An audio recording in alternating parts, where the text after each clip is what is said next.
Hai,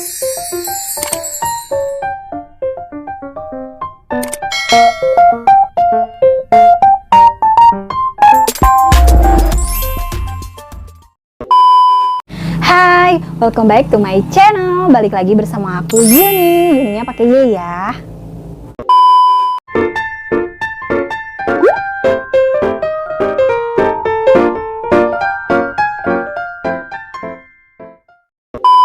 Di segmen kelas bidan kali ini, aku bakalan bahas ke kalian cara menghitung 25 SKP dengan cara aku.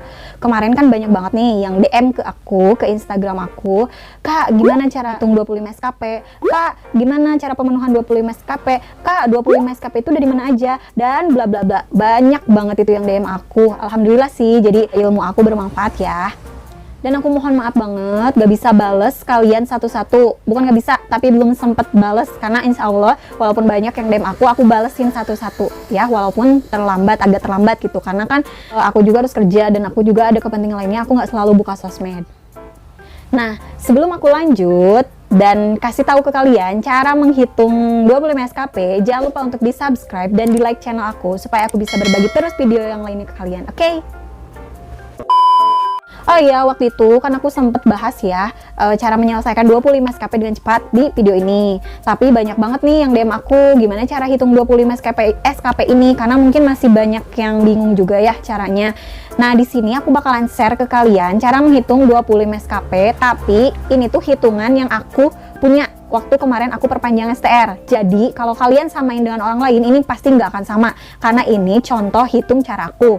Jadi kalau misalkan kalian mau dapetin gambarannya, gimana contoh cara menghitungnya, boleh kalian nonton video aku sampai habis. Tapi jangan lupa untuk di subscribe ya. Pelatihan MU. Nah, kalau misalkan kalian udah punya buku ini, kalian gampang banget. Jadi ini tuh kayak pedoman gitu, di dalamnya itu banyak kayak contoh-contoh kalian dapat SKP itu dari mana aja gitu. Nah, buat yang belum punya, pasti kalian bingung kan cara dapetin SKP 25 SKP itu dari mana aja. Sebenarnya aku saranin kalian ikut dulu pelatihan MU, Midwifery Update. Tapi karena berhubung sekarang lagi Covid juga, mungkin ada juga yang habis STR sebelum 2020 yang belum MU, masih bingung cara dapetin si 25 SKP ini. Jadi sini aku bakalan bahas sedikit. Kalian bisa dapet si SKP ini dari mana aja, dari kegiatan apa aja. Nanti setelah aku bahas sedikit kegiatan apa aja supaya kalian bisa dapetin SKP, nanti aku kasih contoh cara penghitungannya untuk 25 SKP. Tapi cara aku ya, si screenshotnya di sini. Dan nanti aku bakalan bahas sesuai buku yang ada di sini ya, sesuai logbook ini. Yang pertama, nilai kredit yang diperlukan 25 SKP per 5 tahun. Nah, di sini udah ada gambarnya. Kalian perhatiin gambar di sini. Untuk kegiatan praktek profesi atau pelayanan kebidanan atau misalkan pelayanan klinis, itu nilainya tanpa minimal, tapi maksimalnya itu adalah 15 SKP. Sedangkan kegiatan pendidikan berkelanjutan, kognitif, seminar, workshop, simposium, itu minimalnya 2 SKP. Maksimalnya itu adalah 4 SKP. Di sini kan 4 SKP. Kalau yang terbaru, kalau nggak salah itu ada 6 atau 8 maksimalnya itu kalau yang terbaru. Kalau ini kan yang lama ya, karena yang terbaru aku masih ada di PCIB. Terus pelatihan klinis wajib, ini yang wajibnya ya, ini wajib banget kalian ikuti, yang habisnya sebelum 2020. Midwifery Update, pelatihan yang Midwifery Update, aku udah pernah share videonya, pengalaman aku ikut MU, ini kalian klik di sini ya. Ini tuh minimalnya 2 SKP, maksimalnya juga 2 SKP. Ingat ya, ini tuh wajib. Terus pelatihan klinis lainnya, misalkan APN, Pondit CTU, dan lain-lainnya, boleh pilih salah satu. Minimalnya 2 SKP, maksimalnya 4 SKP. Jadi kalian bisa, kalau misalkan kalian udah sempat ikut pelatihan klinis misalkan 2 kali dan menilai 4 SKP, itu bisa dipakai ya. Tapi kalau lebih dari 4 SKP itu nggak bisa dipakai. Ini aku berpatoknya ke logbook yang ini tuh yang dulu sebenarnya, yang baru kan masih ada, yang baru punya aku tuh masih ada di PCIB.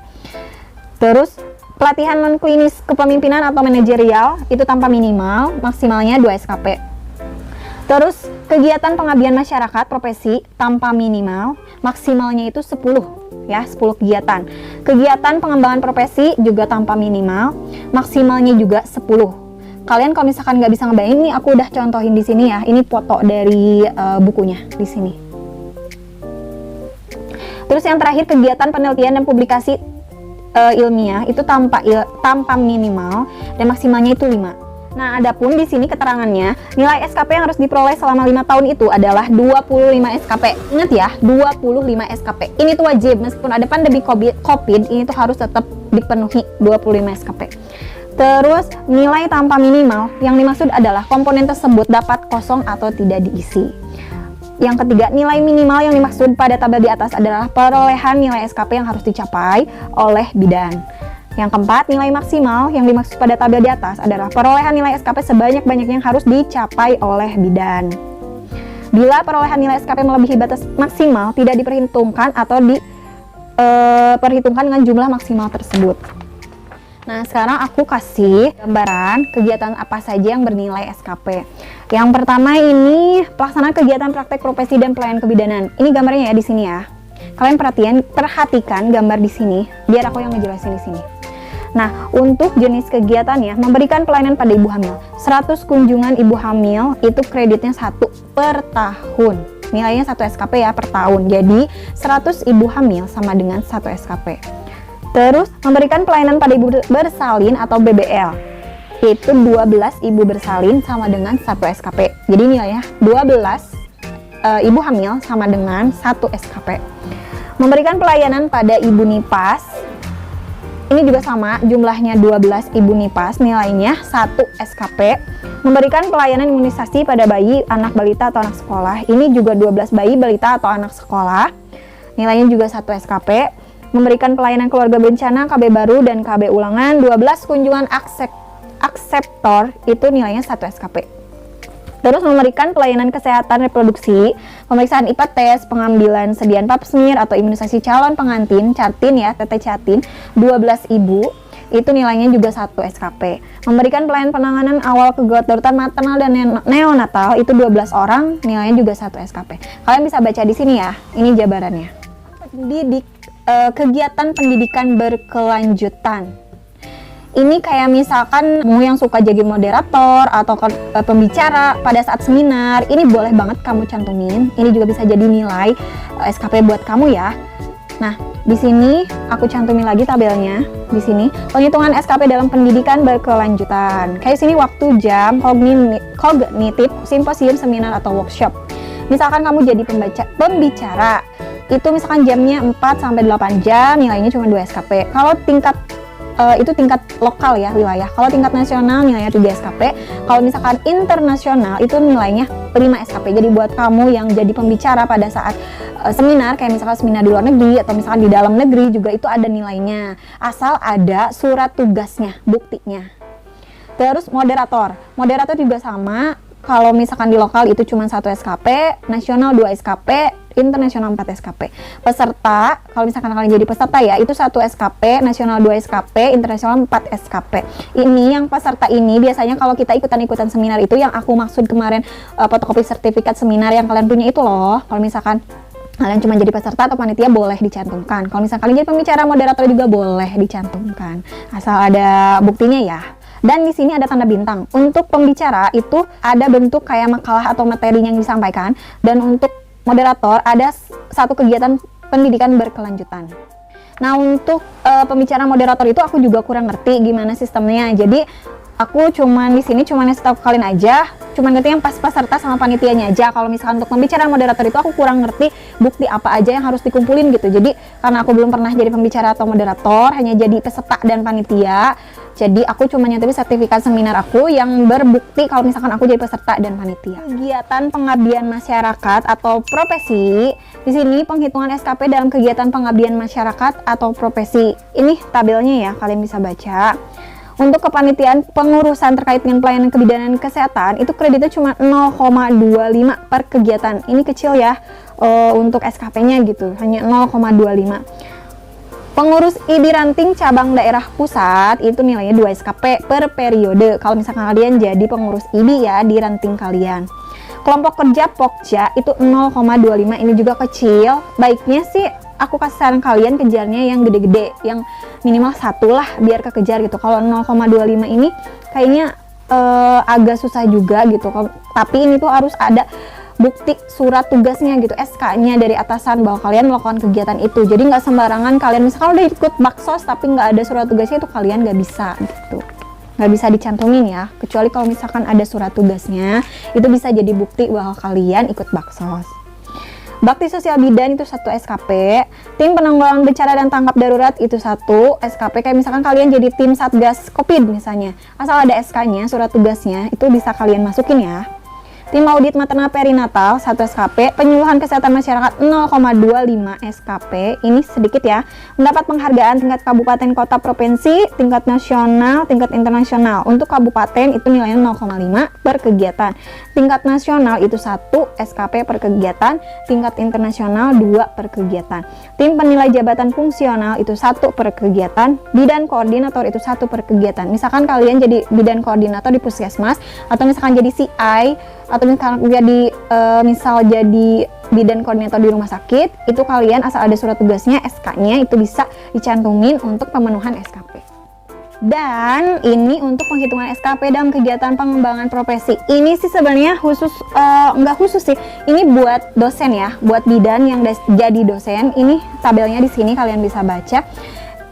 Ini tuh lebih ke bidan-bidan yang jadi dosen. Jadi untuk yang pelayanan kalian bisa ngambil yang pelayanan tadi, atau misalkan kegiatan bakti sosial dan lain-lainnya.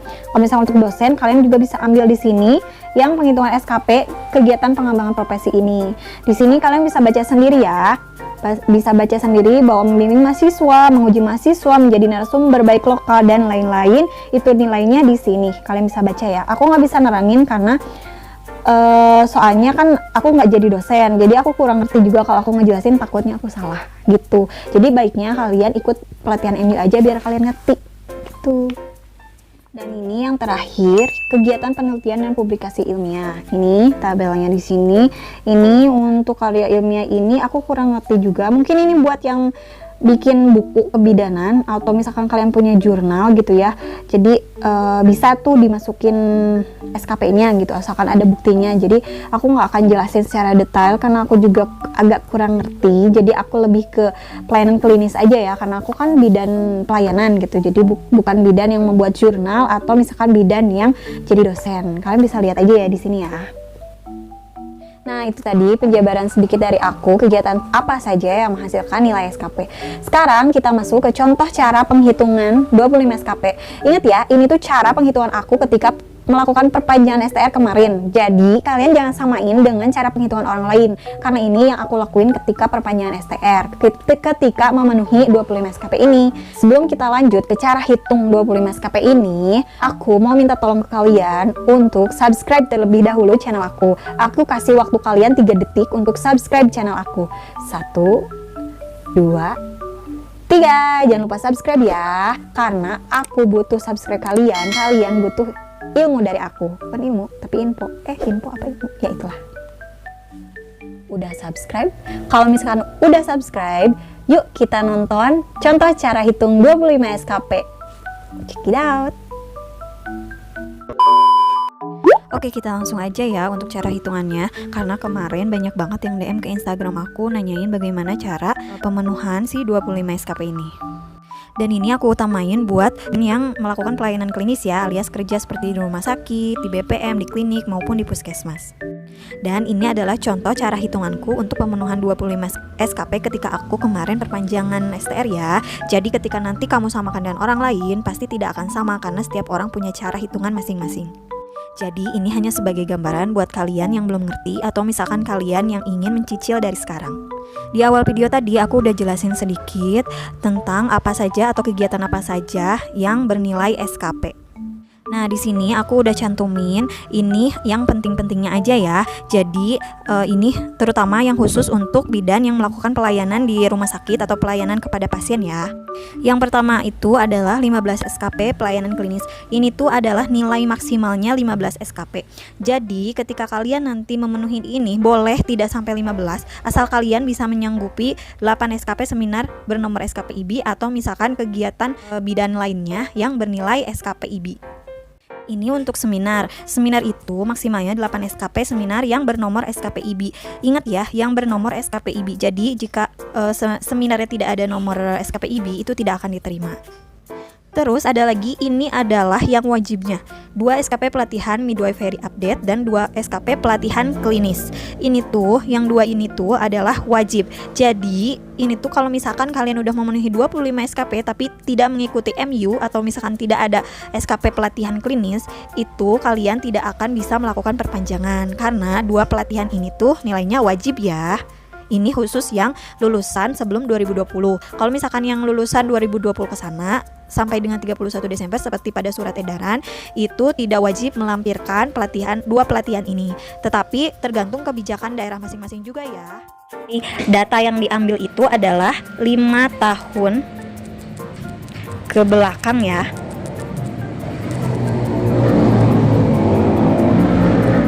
Kalau misalkan ada suara bisik-bisik, maaf ya, karena rumahku di pinggir jalan. Sorry. Nah, karena aku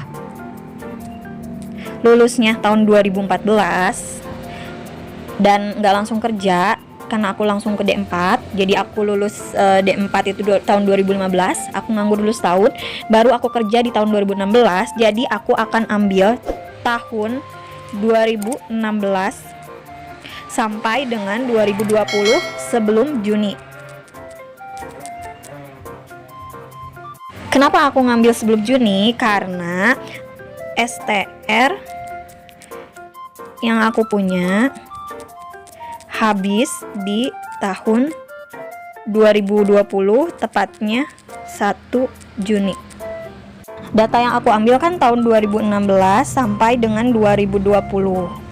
Terus kalian harus ingat juga ya bahwa per 1 tahun itu tidak boleh melebihi 3 SKP. Ini peraturan di daerahku, tapi untuk peraturan di daerah lain aku kurang tahu ya.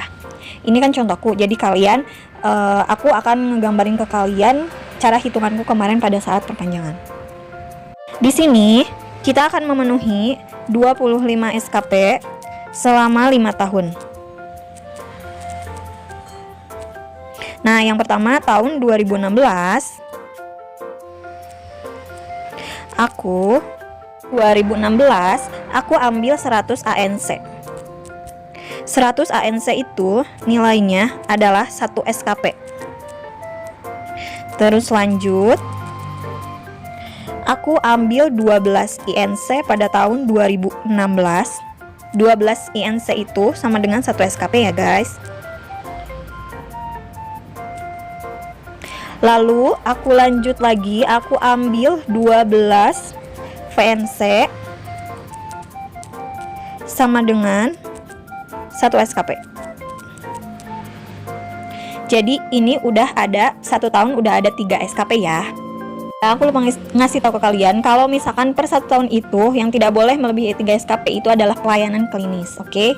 Nah, 100 ANC ini adalah 100 kunjungan, sedangkan 12 INC dan 12 PNC ini adalah 1 nama. Jadi kalau misalkan ANC kalian bisa 1 nama itu beberapa kali kunjungan. Kalau INC dan PNC nggak bisa ya, tetap harus 1 nama.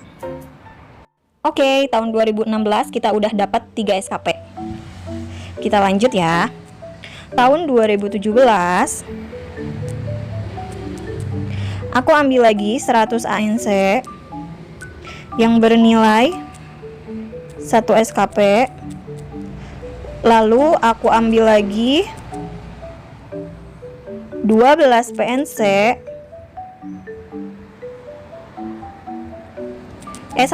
Aku ambil lagi 12 INC 1 SKP.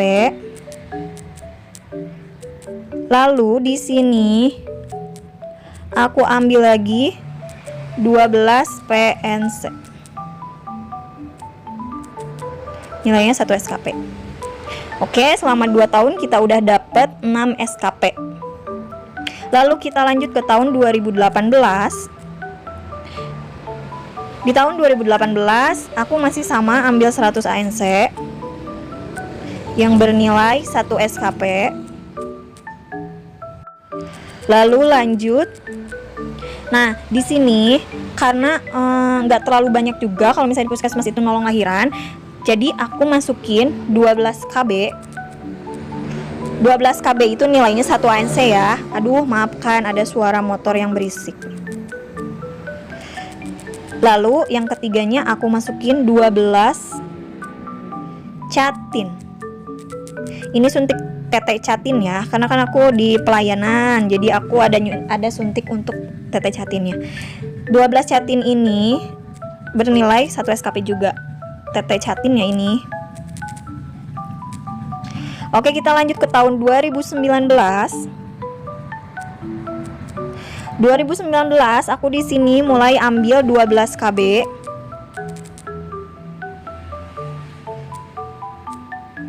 Sama dengan 1 SKP. Nah, di sini aku kenapa nggak ambil 100 ANC? Sebenarnya udah tercapai. Cuman karena nulisnya, jujur aja, karena nulisnya terlalu banyak, per tahun itu 100, jadi aku hanya pakai 300 ANC saja. Jadi aku ngambilnya dari SKP dari kegiatan pelayanan klinis yang lainnya. Karena kan nggak harus ANC aja, yang penting kita memenuhi ANC, PNC, INC, BBL dan lain-lainnya. Nah, lanjut yang kedua. Yang kedua itu untuk yang kedua itu aku ambil 12 imunisasi di sekolah. Untuk yang di puskesmas udah pasti ngalamin ya kalau kalian pernah imunisasi ke sekolah seperti campak, seperti difteri gitu ya. Kemarin kan ada tuh yang imunisasi bias sekolah. Yang ketiganya aku ambil 12 tetes catin lagi. Karena aku termasuk sering piketnya, jadi lumayan banyak juga ya untuk suntik catin dalam beberapa tahun. Nah, dalam 4 tahun kita udah dapet 12 SKP ya dalam pelayanan klinis nih. Sekarang kita lanjut yang tahun 2020 yang terakhir, karena aku kan harusnya tahun 2015 karena aku nggak kerja di tahun 2015, jadi aku ngambil yang tahun 2020 karena masih ada kesempatan untuk perpanjangan, karena aku kan perpanjangannya bulan Juni. Di tahun 2020 aku masukin 12 imunisasi bayi.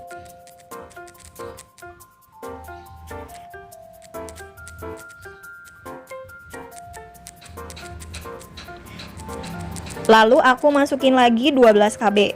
Kenapa KB? Karena di wilayahku, di puskesmasku itu kan sering melakukan kayak gempungan pelayanan gitu. Jadi lumayan banyak yang dipasang gitu, lumayan banyak yang ber-KB gitu. Terus karena piketnya juga banyak, ya dalam sehari itu jadi dalam sebulan adalah 12 KB gitu. Lalu aku lanjut lagi.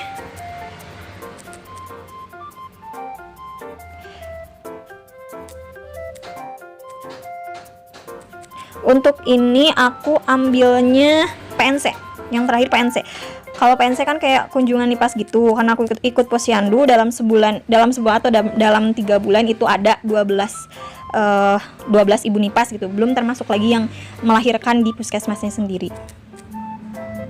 15 SKP ya, kita ini udah dapat 15 SKP pelayanan klinis. Ini hitungan aku yang kemarin ya, aku ngambil 2016 sampai 2020. Ini tuh udah mencapai 15 SKP pelayanan klinis, udah mencapai maksimal. Jadi kalian nggak boleh melebihi 15 SKP pelayanan klinis ya. Nah, sekarang kita lanjut ke seminarnya. Untuk seminar, aku hanya mengumpulkan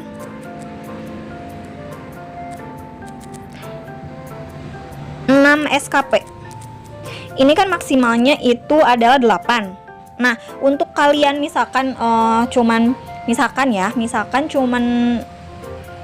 4 tahun gitu kalian pelayanannya, kalian bisa dibantu dengan cara menambahkan sertifikat seminar. Maksimalnya itu 8. Atau misalkan kalian bisa nambahin dari nilai SKP yang lainnya yang ada di buku logbook yang tadi aku jelasin di awal. Aku jelasin sekali lagi ya, seminarnya aku ambil 6 SKP, ini tuh maksimalnya sebenarnya 8 SKP. Tapi karena aku sudah memenuhi pelayanan klinisnya, tercapai 15 nilai maksimalnya, jadi aku hanya ambil 6 saja. Nah, sisanya itu adalah pelatihan wajib, pelatihan midwife, peri update 2 SKP. Ini tuh wajib ya. Serta pelatihan klinis 2 SKP. Nah, udah tercapai nih 25 SKP. Dari pelayanan klinisnya yang ini 2016 sampai 2020 aku sudah tercapai 15 SKP. Nah, dari seminarnya aku ambil 6 SKP, itu udah 21.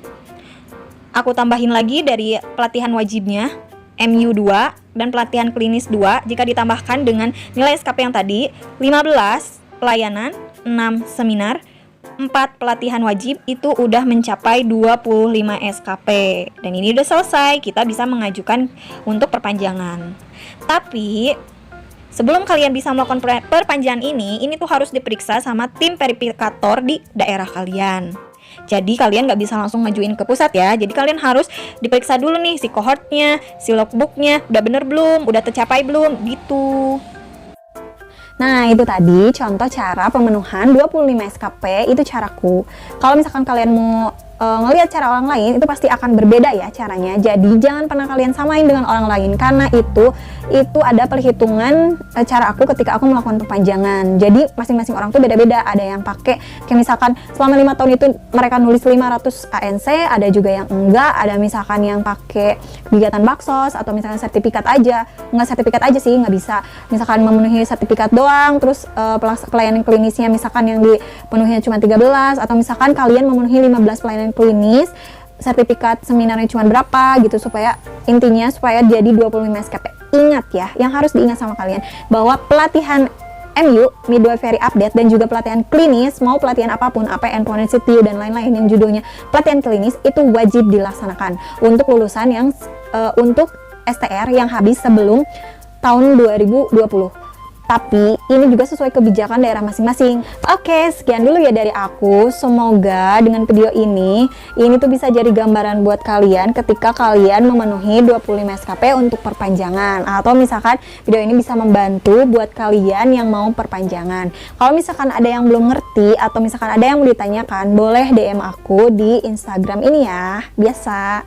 Tapi jangan lupa untuk di-follow juga, dan jangan lupa untuk di-subscribe juga channel aku supaya kalian nggak ketinggalan info yang lainnya. Oke?